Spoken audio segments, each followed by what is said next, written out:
The moment my son screamed my name inside a crowded restaurant, humiliated in front of everyone, was the moment I finally realized I wasn't his mother anymore, just his wallet. I never thought I would see the day when Ryan, my only son, would panic because my cards weren't working. For years, he used them freely, confidently, almost proudly, as if my money belonged more to him than to me. But that morning when he called me, his voice shaking, people around him whispering, and his wife Dana nearly crying from embarrassment, something inside me felt calm, peaceful even. "Mom, the cards are declined, all of them," he said, almost breathless. I could hear the clinking of dishes, the murmurs of wealthy customers, the tension rising at their table. Dana's voice shot through the background like a knife. "Ryan, do something. Everyone is watching." I held the phone gently between my fingers and let his desperation sit in the air. A part of me, a very tired, very forgotten part, finally exhaled. But this moment didn't come from nowhere. It came from years of me giving everything I had until there was nothing left of me except the part that paid their bills. After my husband died, Ryan became my whole world.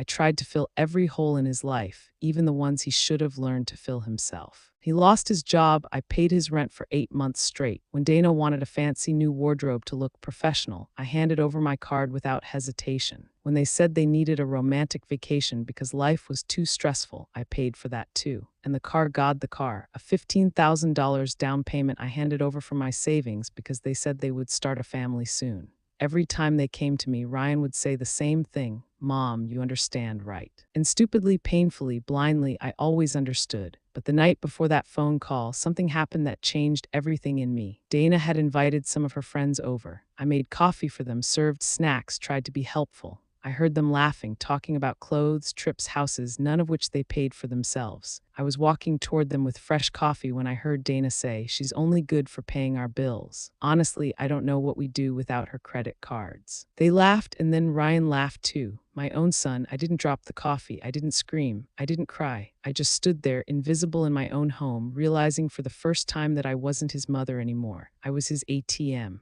That night, lying awake in bed, staring at the ceiling, I felt a cold clarity wash over me, a kind of silence that wasn't sad but final. At 3 a.m., I got out of bed, turned on my computer, and started closing every door they had walked through for years. I canceled every credit card they used. I shut down the shared savings account. I removed their names from every automatic transfer. I changed every bank password. By 6 a.m., I was drinking coffee alone in my kitchen, feeling more powerful than I had felt in decades. And right on time, at 9:15 a.m., my phone rang. Ryan, panicking, humiliated, desperate. I didn't answer immediately. For once in my life, I let him wait. When I finally picked up, his voice cracked. "Mom, why are all the cards declined? We're at the most expensive restaurant in town with Dana's mother, and this is humiliating." I took another sip of my coffee and finally spoke. "Ryan, this time you pay." Ryan went silent on the phone as if he couldn't believe what he heard. For years, he had spoken to me only in a tone of expectation, never confusion, never surprise. But now he sounded like a child who suddenly realized the world wasn't built around him. "What do you mean I pay?" he whispered, as if the words were foreign. Behind him, I heard Dana panic.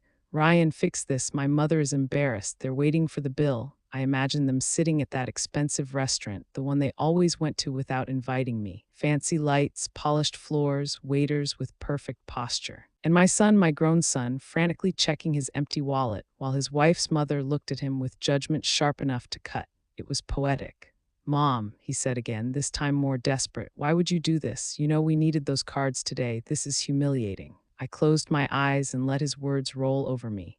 How many times had I felt humiliated because of them? How many nights did I stay awake wondering if I was a mother or a bank? "Ryan," I said softly, "do you remember what Dana said last night?"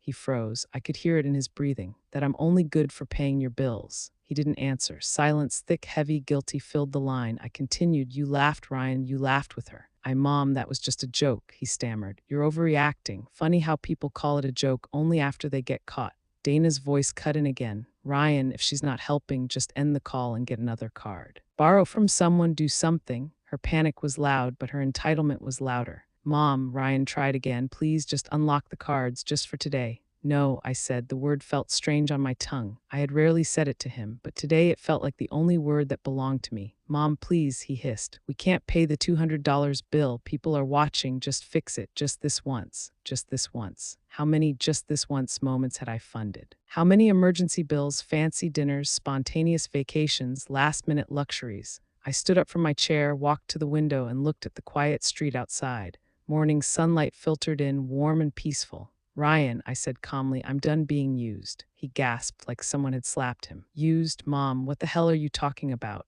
You and Dana don't visit me unless you want money. You don't call unless there's a bill to pay. You don't ask how I am. You don't spend time with me. You don't even try to hide the fact that you only keep me around because my cards keep you comfortable. That's not true, he snapped, but his voice cracked. Mom, we're family. Family helps each other. Family also respects each other, I replied, and you haven't respected me in years. Another silence, this one even heavier. Finally, Dana shouted loud enough for me to hear without effort. She's useless. Why did you even call her? Ryan, tell the waiter to wait. Call someone else. I'm not sitting here embarrassed because of your mother. Something inside me broke, but not in a painful way. It broke in relief, like a chain snapping loose. Ryan, I said softly, you married her, not me. Handle your problems with your own money. He breathed hard, angry, and helpless. So that's it, you're abandoning us, your own son. No, I answered. You abandoned me the day you started treating me like a bank. He didn't know what to say. For the first time in a decade, my son had no words.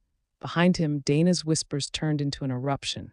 Ryan, I'm not paying this bill. Fix this now. I will not be humiliated. I imagined waiters standing by the table, arms crossed, receipts in hand. I imagined Dana's mother pretending not to stare, but staring anyway. I imagined Ryan sweating, panicking, realizing that the world didn't revolve around him. Mom, he whispered one last time, voice shaking, please don't do this. I gently pressed the end call button. For once, I chose myself. I ended the call and placed the phone on the table. For a long moment, I simply stood there, listening to the quiet of my home, a quiet that for years had been filled with stress, worry, and endless giving. Now it felt different. It felt like freedom. But that peace lasted only a few minutes before my phone started ringing again. Ryan, then Dana, then Ryan again. Messages buzzed in one after another. Mom, answer the phone. You serious right now? This is not funny. Mom, pick up. We are stuck here. I didn't open a single one. Instead, I put the phone on silent and continued my morning as if nothing was happening because for once what they were going through wasn't my responsibility. Later that afternoon, my doorbell rang. Loud, aggressive, persistent. I didn't need to look through the peephole to know who it was. Ryan's voice carried through the door, half angry, half embarrassed. Mom, open the door. We need to talk. I opened it slowly.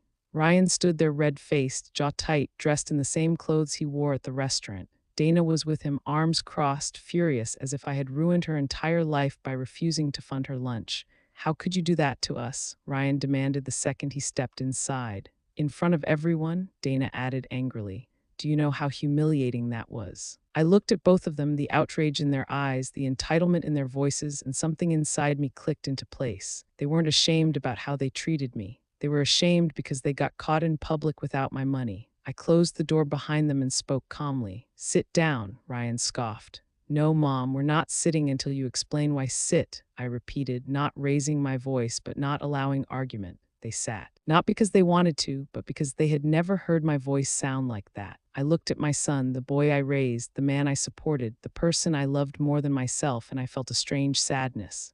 Not because of what he did, but because of what I allowed. Ryan, I said quietly, you weren't embarrassed because the cards declined. You were embarrassed because for the first time, people saw the truth that you rely on your mother to pay for your lifestyle. He clenched his jaw. Mom, that's not, don't lie, I said. Not today. Dana opened her mouth, ready to defend herself, but I held up a hand. You too. I heard everything you said last night, every word. Her face went pale. We were just talking. You said I was only good for paying your bills. Dana looked away. Ryan swallowed hard. Mom, we didn't mean. Yes, I cut in. You did. There was no anger in my voice, only truth. I gave you everything I could, I continued, for years. I paid your rent, your clothes, your vacations, your dinners, your emergencies, and you never once asked me if I was okay. You never asked what I needed. You only asked for more. Ryan's eyes flickered, guilt flashing for the first time. Mom, we just thought you didn't mind helping. Helping, I repeated softly. Helping is when someone appreciates it. Using is when they expect it. Ryan lowered his gaze. Dana, for once, had no words. From now on, I said, you will pay your own bills. You will handle your own life, and you will learn to live on what you earn, not on what I saved. So that's it, Ryan whispered. You're cutting us off. I'm not cutting you off, I replied gently. I'm giving you back your adulthood. He blinked, and for a moment I saw the boy he used to be, the boy who once asked me for help with tying his shoes, not paying his debts. Mom, he said quietly, we really messed up, didn't we? I nodded. Yes, but you can fix it if you choose to. Dana looked at me, her expression softer than before. We're sorry, she said reluctantly, but with a tone that sounded real. We didn't realize how much we depended on you. Realizing it is the first step, I said. Ryan wiped his face, overwhelmed. We'll try to do better, I promise. For the first time in years, I believed him, not because he said it, but because he finally understood what losing my support felt like. As they stood to leave, Ryan turned back. Mom, can we come for dinner sometime, just to be with you? I smiled. Yes, you can come anytime, and you don't need to bring anything except respect. When the door closed behind them, I sat down, exhaled slowly, and felt a peace deeper than anything money had ever bought. I wasn't their ATM anymore. I was their mother again, and that was worth everything. If you want more stories like this, don't forget to like, share, and subscribe.